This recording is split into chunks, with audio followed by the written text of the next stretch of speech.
Hello bachcho, so let's read this question. So the question says explain the role of the tapetum in the formation of the pollen grain wall. हमें basically यहाँ पे function बताना है, उसको explain करना है tapetum का function in the formation of the pollen grain wall. तो एक बार हम function पे जाने से पहले एक बार हम देख लेते हैं कि कहाँ पे present होती है ये layer. तो ये जो आपको diagram दिख रहा है, that is nothing but the transverse section of the young anther. अगर हम इसकी labeling करना शुरू करें तो देखो this is basically the connective. अब हम अपनी लेयर्स पे आते हैं. तो ये सबसे बाहर वाली लेयर है. तो सबसे बाहर वाली लेयर को हम बोलते हैं एपिडर्मिस. हम बेसिकली जा रहे हैं आउटर टू इनर. ऑलराइट, सो ये है एपिडर्मिस, फर्स्ट लेयर. एपिडर्मिस के बाद आती है हमारी एंडोथीशियम. मतलब ये कौन सी लेयर होगी? ये होगी हमारी सेकेंड लेयर, एंडोथीशियम. ये कौन सी लेयर हो गई हमारी? ये होगी सेकेंड लेयर. सेकेंड लेयर के बाद हमारी जो थर्ड लेयर है that is the middle layers. तो देखो थर्ड लेयर कौन सी होगी? ये वाली बेसिकली. तो हमें इसको यहाँ पे मार्क कर देते हैं, मिडिल लेयर्स. थर्ड लेयर हो गई. अब थर्ड लेयर के बाद आ गई हमारी fourth layer which is this one. तो फोर्थ लेयर है हमारी टेप्टम, जो आपका क्वेश्चन में ऑलरेडी गिवन भी है. एंड आप सोच रहे होंगे कि अभी भी एक लेबलिंग हमारी रह गई है. तो that is basically this one, कि ये है क्या? तो ये बेसिकली है हमारा स्पोरोजिनस टिश्यू. ये क्या है हमारा? Sporogenous tissue. ऑलराइट, अब जो ये मिडिल लेयर्स है ना, ये देखो बाकी सब तो हम बोलते हैं सिंगल सिंगल लेयर है, लेकिन जो मिडिल लेयर्स है ना वो 1 to 3 लेयर्ड है. और ये एफिमेरल इन नेचर होती है. मतलब हम बोल सकते हैं कि एफिमेरल का मतलब होता है ट्रांजिएंट इन नेचर. मतलब कि जल्दी डिजेनरेट कर जाती है, फिर डिजेनरेट अपॉन मैच्योरिटी, और फिर ये न्यूट्रिशन हमारा दे देती है टू द टेप्टम. अब जो टेप्टम है वो न्यूट्रिशन किसको दे रहा होगा? To the developing pollen grains, क्योंकि यहाँ पे बेसिकली यहाँ क्या प्रेजेंट है? Sporogenous tissue. ऑलराइट, अगर हम इसका एनलार्ज्ड व्यू देखने की कोशिश करें तो आप सोचोगे सर्कल क्या है? बेसिकली ये कुछ नहीं है, बस इसको एनलार्ज्ड व्यू, माइक्रोस्कोपिक व्यू आप बोल सकते हो, यहाँ पे दिखाया गया है. तो ये बेसिकली एक एनलार्ज्ड व्यू है ऑफ वन माइक्रोस्पोरेंजियम. और ये बाहर वाली लेयर अब आपको इजीली पता लग गया, एपिडर्मिस है. सेकेंड लेयर हमारी एंडोथीशियम है. थर्ड लेयर्स देखो ये मिडिल लेयर्स है. इनर मोस्ट लेयर हमारी टेप्टम है. और उसके बाद में ये बेसिकली हमारा शो करता है microspore mother cell. Microspore mother cell. Alright, तो देखो ये जो बेसिकली जो टेप्टम है ना, जो टेप्टम के सेल होते हैं they comprise of more than one nucleus. और पॉलीप्लॉइड कंडीशन हमें ऑब्जर्व होती है due to the presence of the many sets of the chromosomes.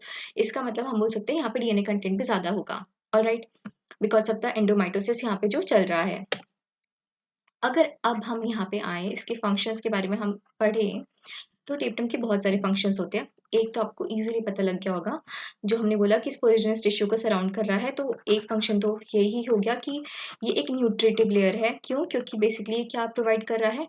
Nourishment provide कर रहा है to the developing pollen grains. किसको नरिशमेंट प्रोवाइड कर रहा है? To the developing pollen grains. और बेसिकली है क्या?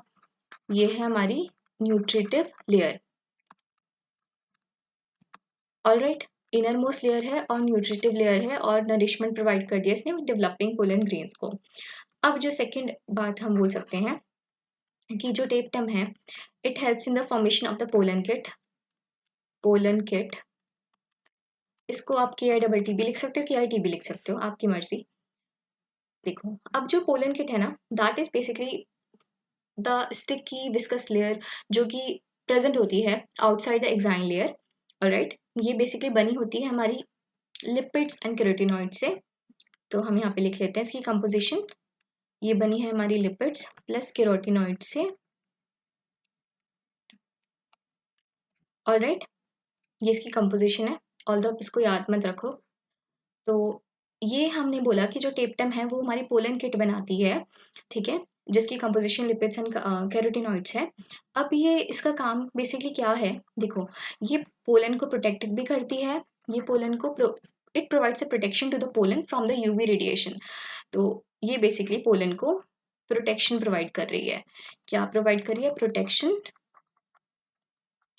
और किससे प्रोवाइड कर रही है? From the UV rays. ठीक है, और ये बेसिकली हमारी प्रेजेंट होती है जहाँ पे इंसेक्ट पॉलिनेशन होता है. सो हम बोल सकते हैं कि ये प्रेजेंट होती है हमारी एंटोमोफाइलस प्लांट्स में। Alright, pollen kit. Now talking about it's third function, that is, अच्छा यहाँ पे मैं बेसिकली लिख देती हूँ कि ये जो पोलन किट है surrounds the enzyme, also surrounds the enzyme. देखो, अब हम नेक्स्ट फंक्शन की बात करते हैं जो टेप्टम है, that helps in the formation of, हम बोल सकते हैं यूबिश बॉडीज। तो जो टेप्टम है, या फिर हम बोल सकते हैं यहाँ पे सिक्रीशन ऑफ द यूबिश बॉडीज। और यूबिश बॉडीज काफी इंपॉर्टेंट है, सिक्रीशन ऑफ यूबिश बॉडीज। देखो, क्योंकि जो यूबिश बॉडीज हैं वो क्या बनाती हैं, हमारा स्पोरोपोलिनिन। क्या बना रही है, स्पोरोपोलिनिन। और आपको पता है स्पोरोपोलिनिन कितनी ज्यादा इंपॉर्टेंट है, it is basically one of the most resistant organic material known. ये बात आपको याद रखनी है बहुत अच्छे से। और जो स्पोरोपोलिनिन है वो बेसिकली हमारी exine layer is composed of the sporopollenin. Sporopollenin, ये आपको बहुत अच्छे से याद रखना है कि it is the one of the most resistant, one of the most resistant organic material known, organic material known। Alright, तो ये वाला पॉइंट आपको अच्छे से याद रखना है। इसके अलावा स्पोरोपोलिनिन बेसिकली हम बोल सकते हैं फॉसिलाइजेशन में और बेसिकली प्रोटेक्शन प्रोवाइड करती है from the biotic and the abiotic factors. इसके बाद में हम बोल सकते हैं कि ये कुछ टेप्टम जो है ना, कुछ बोल सकते हैं कि हम एंजाइम्स भी प्रोड्यूस करती है, कुछ प्रोटीन्स भी प्रोड्यूस करती है, that help in the maturation of the pollen grains. तो हम बोल सकते हैं कि जो टेप्टम है वो क्या प्रोवाइड कर रही है, यहाँ पे बोल सकते हैं कि कैलेस, एक जो कि बेसिकली एक एंजाइम है और प्रोटीन्स का फॉर्मेशन भी करा रही है, जिनका बेसिकली हम बोल सकते हैं कि they help in the formation of the developing pollen grains. आपको पता है कैलिस का काम तो क्या ही होता है कि हमें बेसिकली इसको माइक्रोस्पोर में, माइक्रोस्पोर टेट्राड है तो सब साथ में है, हमें इनको सेपरेट कराना है। अब इनको सेपरेट कौन कराएगा, जब यहाँ पे बीच में इतना सारा कैलोस कार्बोहाइड्रेट भरा हुआ है, तो बेसिकली अब यहाँ पे एक्ट कौन करेगा, हमारी कैलेस एंजाइम। तो इसने एक्ट किया और यहाँ पे हमारे माइक्रोस्पोर्स में सेपरेट करा दिया, जो बाद में हमारे डेवलप होके पोलन ग्रेन्स बना लेंगे। तो आपका क्वेश्चन में पूछा गया था in the formation of the pollen grain ball, तो हमने उसके अलावा in the formation of the pollen grain ball के अलावा हमने और भी फंक्शंस डिस्कस किए हैं। So I hope you understood it well and all the best.